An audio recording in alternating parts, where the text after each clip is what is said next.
Today I will show you how to dismantle and refute Stafford Gambit step by step. Let's get started. Stafford Gambit is a gambit for black which starts with e4, e5, knight f3, knight f6. White takes the pawn on e5 and here black main move is d6, but black plays knight to c6. White takes, accept the gambit, and black takes with the d pawn. The idea of taking with the d pawn is opening this bishop. Now white has an extra pawn, but black has a lead in development. Now white has to be very careful as this Stafford is a very venomous and tricky gambit. Now we play d3 to support this pawn and open the way for our dark square bishop. And now black will play bishop to c5, aiming at f2 square. Now here, please don't play bishop to g5. You will feel cool that knight cannot move because then they will lose their queen.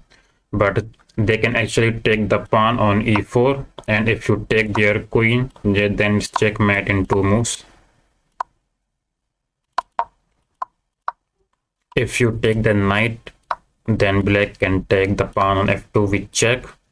And if you move your king to e2, then they can play bishop to g4, and then you will lose your queen. That's why here bishop to g4 is a mistake. Don't play bishop to g4.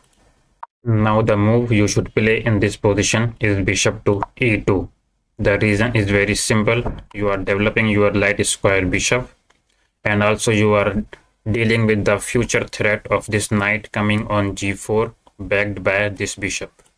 Also you are setting up for castling. After bishop to e2, if black plays knight to g4, the best move is to take the knight, and then black will play queen to h4, threatening checkmate on f2 and taking the bishop.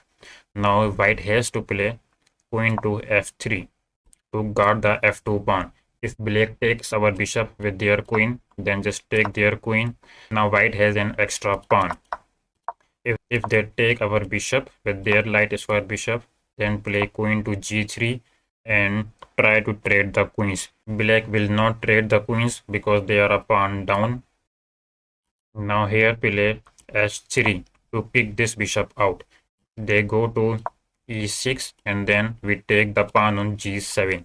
If they castle on queen side, then we play queen to g5. Now black have to take our queen, otherwise they lose the bishop. And now if black plays this rook to g8, then we play bishop to f6, trapping this rook.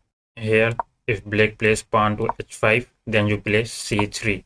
After knight to g4, you play d4, kicking this bishop out, and then you play knight to d2. Develop your knight. If black try to become greedy and recover that lost pawn by taking on h2, then you play e5. Now black has to play bishop to f4. Then you simply take their knight. Black will recapture, then you capture their bishop. Black will take your knight, you take back, and now if they take your queen, you take their rook with check. King moves to e7, you take their queen, and now you castle on queen side and you are up a full piece. After we play d4, black has a move queen to h4. No need to panic, just play g3. Black will play queen to f6, and now just play your bishop to f3. And now black have to move their bishop. Now here don't play e5, because if you play e5, black will play queen to e6, pinning this pawn, and now you can't take the bishop. Just play pawn to h3, kicking this knight, and now play bishop to e3. Now black has to move their queen from f6, because if they play something like this, then you can just play pawn to e5, forking the queen and bishop. If they play queen to g6, then you simply develop your knight. This is a Stafford Gambit game which I played a few days ago. e4, e5, knight f3, knight f6. I took on e5. My opponent played knight c6. I accepted the gambit. He took with d pawn. Then I played d3. Opponent played bishop to c5. I played bishop to e2. Then my opponent played h5. I played c3. And then my opponent played knight to g4. I played d4 to kick this bishop out and halting its access to f2 square. My opponent played bishop to b6. Then I played h3 to kick this knight out. Here my opponent made a mistake by playing queen to h4.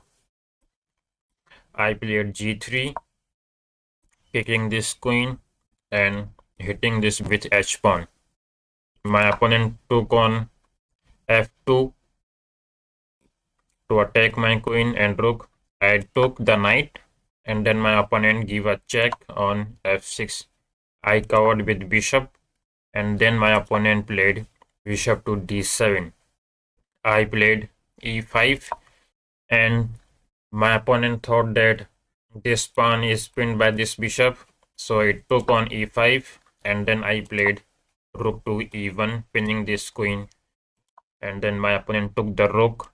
I took back, and in this position my opponent resigned. This was all from today's video. If you have any queries, comment and I will make second part of this video.